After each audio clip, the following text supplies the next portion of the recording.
So today I'm going to be doing a video that I'm really excited about, which is the Play by Sephora unboxing. This is the first one that I've received. I was on the wait list for a couple months and I got the email to go ahead and sign up. So I signed up for it and it took like till the next month to get it, and this is the March one. Yeah, and I got it right at the end of March. It's April now, obviously, so I don't know if they're always that slow. I don't really have a lot of experience with them, obviously. And then it was weird because I got another invite email, so hopefully I'm still on the list and there wasn't like a glitch in the system or something. I don't know. I didn't want to like sign up twice, but we'll see what happens next month, I guess. So when you open it, I'm sure you guys have seen these before, you get a book that has like a lot of good information in it. This is their 7th box, the March one, like I said. And then the classic like Sephora tissue paper. And I guess I'll just unbox them. I've heard the perfume samples are supposed to be extras and some people get really upset about these. But this is the replica in Beach Walk and I love this fragrance. I have a sample of it that I've been like sparingly using because this is a really expensive brand. And it's only at Sephora. We don't have it at Ulta, so I can't get like a discount on it.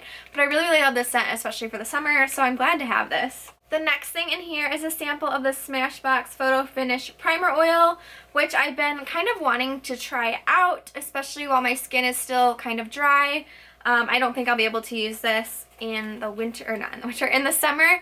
But it's just a little bottle, so I will be trying this. It's a pretty good size. This is the sample size that they always do. If you were to get like a 100-point perk or something, I think this is the size that they give you.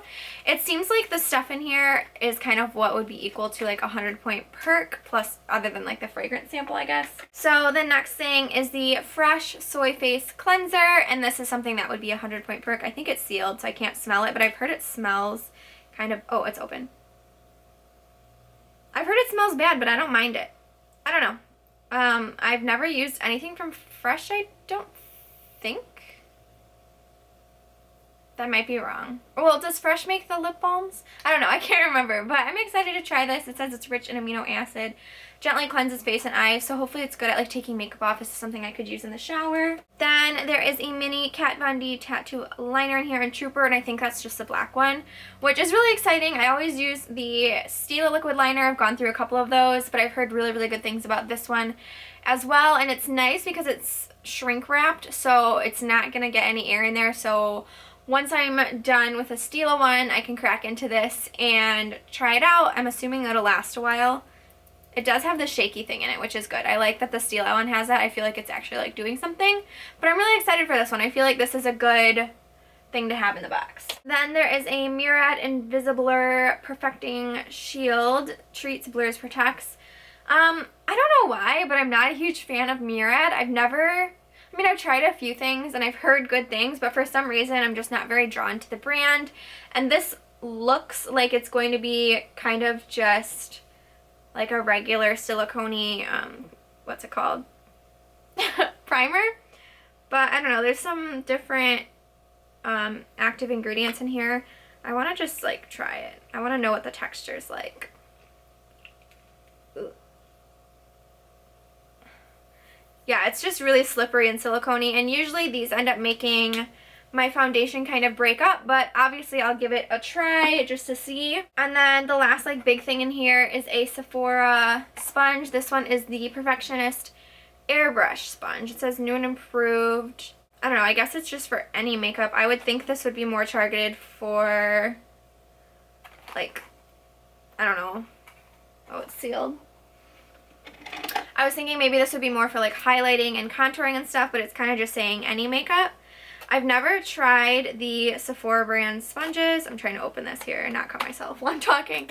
So I'm curious to see the texture of it, if it's even any good. It actually feels pretty soft. It feels a little rubbery almost compared to like the actual Beauty Blender. I don't know if it's latex free. It feels like it might have latex in it.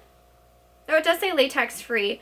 I'm gonna go ahead and wet this. This is what it looks like now. I'm gonna wet this really quick and see what happens. So this is what it looks like now. It did expand quite a bit and it's pretty soft. It's not as soft as the Beauty Blender or the Real Techniques. I feel like it, I don't know, it doesn't bounce back as much. I don't know, but it's actually, I'm kind of impressed with this, not gonna lie. But I usually use like the flat end of either the Beauty Blender or the Real Techniques, so I'd have to get used to using like the side of it. But okay, I was kind of disappointed by this at first. I thought it was going to be really hard like the Sonia Kashuk one or the Ulta one is, but I feel like this might actually work pretty well. So I'll have to try this one out once my Real Techniques one is getting old. I try to replace them like every few months just because they're not very expensive, so I might as well be hygienic. I mean, I wash it every time, but anyways, I'm not as disappointed as this as I was originally. And then the very last thing they put in this box is really dumb. It's one of their sample containers, and they want you to like go in and do the color IQ thing, but like you can do that regardless of if you have this. And I know everyone said that, but it's just really silly. I get what they're going for, but they could have just put it in the book and not wasted this little plastic thing. I can't even open this again. I guess you got what? 1, 2, 3, 4, 5 like real things. So how much is this box? Is it $10? I think it was $10. I have no memories. But I don't know. I'm impressed. I'm not going to cancel. I hopefully still get the box. But I mean, if these were 100-point perks instead of money, so I guess it's like $2 a product, which isn't that bad. But if these were 100-point perks, I probably would pick out the eyeliner and the primer oil, and I probably wouldn't pick the sponge or the cleanser or the other primer out, just because they're not things that I necessarily need, but I'm still excited to try them. So if you guys haven't put yourself on the wait list, or if you guys are still waiting for it, I think it's worth it so far. Obviously, I'll try out a few more box before I really make that decision. I have used Birchbox and Ipsy before, and I canceled both of them just because, I mean, it wasn't the fact that it was brands that I hadn't heard of. It just was like a lot of the same brands over and over. Like they're kind of like Ipsy brands or like Birchbox brands. Like, I can't even remember, but you know what I mean? Like it was the same brands over and over. Whereas Sephora, it's all stuff that you can get at Sephora, or a lot of it's at Ulta too. So I don't know, it's not necessarily the fact that it's mainstream stuff, but hopefully Sephora just doesn't do a bunch of repeats the way that other brands do. So I will find out, I guess, in the next couple months. But anyways, let me guys know. I always say that. Let me know if you guys like this video by giving me a thumbs up, and don't forget you can follow me on Instagram and Twitter so we can keep in touch. And I will see you all in my next video. Bye everyone.